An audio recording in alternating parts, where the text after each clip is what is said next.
game that was. What was the big moment for you? Wow, Tanya, that second game between Denis Lazovic and Magnus Carlsen was simply incredible. I recommend everyone to go over to chess.com, go to the events page, check that one out, analyze it for hours, have fun playing through the variations, the checkmates, because there was a lot to break down. But I'm actually going to show the decisive game of the round. The closing stages of Duda against Keymer, we neglected to follow it, we missed the closing stages.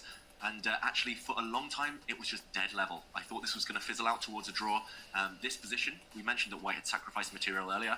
Black has a knight versus 3 white pawns. White has pawns on c5, g3, and h2, and it was time to push those pawns. The d pawn falling, and Duda could have kept the balance by pushing his pawn forward to h4, but what happened next was quite instructive. He made a decisive mistake, king to h3. Normally, leading with the king is a great strategy in the endgame, totally understandable, but this king ended up caught on the edge of the board. Rook takes d4, king marched forward, but look at this. The black king simply shuts out its counterpart. If the king had stepped forward, it would have been checked back to c6, the black rook just in time to drive back the intruder, and after h4, just to follow through to the end of the game, black's extra knight told after g takes f5, a check, forcing the king back to the side, and closing the door now, king to f6. And look at this for a checkmating pattern. Nothing to do. White's king is simply caught on the edge of the board. Knight takes f5 incoming, d pawn running.